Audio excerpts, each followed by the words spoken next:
Donc on va faire la correction de l'exercice 4, page 177. Donc dans l'exercice 4, page 177, on vous parlait de l'oxydation ménagée d'un alcool secondaire. Alors on vous disait qu'on réalisait l'oxydation ménagée d'une masse de 18 g de butane de Hall par le permanganate de potassium, le tourmilieu acide. On vous dit qu'on recueille après traitement une masse N' de 14,4 g d'un produit organique. On vous demande les formules semi-développées du réactif et du produit organique de cette réaction. Alors le réactif, a priori, vu qu'on est en train de faire l'oxydation ménagée du butane de Hall, ça va être le butane de Hall. Sa formule semi-développée, déjà butane, ça veut dire qu'on a 4 atomes de carbone, donc on peut écrire nos 4 atomes de carbone. Ensuite, on sait que sur le carbone numéro 2, on va avoir une fonction alcool, donc on peut la faire figurer ici.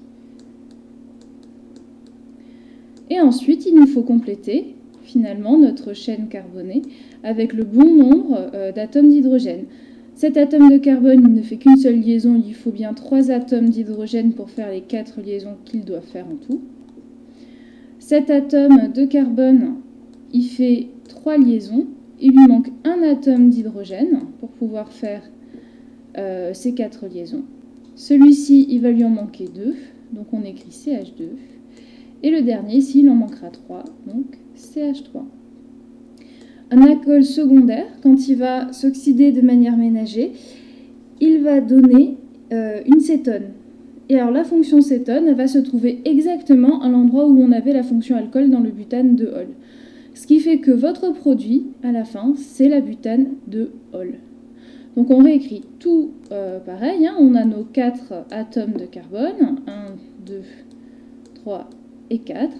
Sur le deuxième atome de carbone, on fait figurer du coup le groupe caractéristique. Hop. Et maintenant, on complète avec le bon nombre d'hydrogène. Alors ici, il va en manquer 3. Ici, il n'en manque pas. Le carbone, il fait bien 4 liaisons. Sur le carbone numéro 3, il nous manque 2 liaisons, donc 2 hydrogènes. Et le dernier, il nous manque 3 hydrogènes. Voilà, pour la question 1.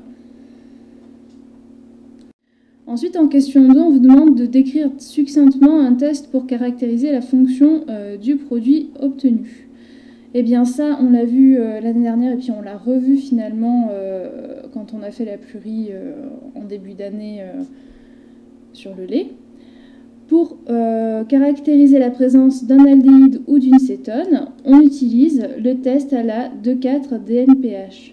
Si la 2,4-DNPH, elle vire au jaune, comme c'est présenté ici, ça veut dire que dans votre tube à essai, vous avez soit un aldéhyde, soit une cétone. Maintenant, pour savoir si c'est un aldéhyde ou une cétone, il nous faut faire le test à la liqueur de Fehling. Il ne vous aura pas échappé qu'il s'agit du même test que celui pour les sucres réducteurs. Eh bien, quand on a une fonction aldéhyde, ça va réagir avec la liqueur de Fehling en donnant un précipité rouge brique. Si à l'intérieur de votre tube à essai, au contraire, vous avez une cétone, le test à la liqueur de Fehling, il sera négatif. On va passer à la question 3, où on vous demande de calculer le rendement de la réaction. Alors, calculer un rendement de réaction, je ne suis pas sûre qu'on l'ait déjà fait ensemble, donc on va prendre le temps de le faire aujourd'hui. Donc, pour calculer le rendement d'une réaction, ce qu'il faut savoir en fait, c'est la masse maximale de butane de Hall, qu'on peut obtenir si jamais la réaction elle est totale. C'est-à-dire que si tout l'alcool se transforme en cétone, on peut avoir une masse théorique, une masse maximale théorique qu'on pourrait obtenir de cétone. Eh bien, c'est cette masse-là qu'il va falloir chercher, puisqu'on va la comparer à la masse qu'on a réellement obtenue, pour savoir si notre oxydation, elle a un bon rendement ou pas. Et alors, la valeur de ce rendement, ça va dépendre de la manière de manipuler, forcément. Mais ça dépend aussi, finalement, du type de réaction que vous avez, si vous avez une réaction totale ou une réaction équilibrée.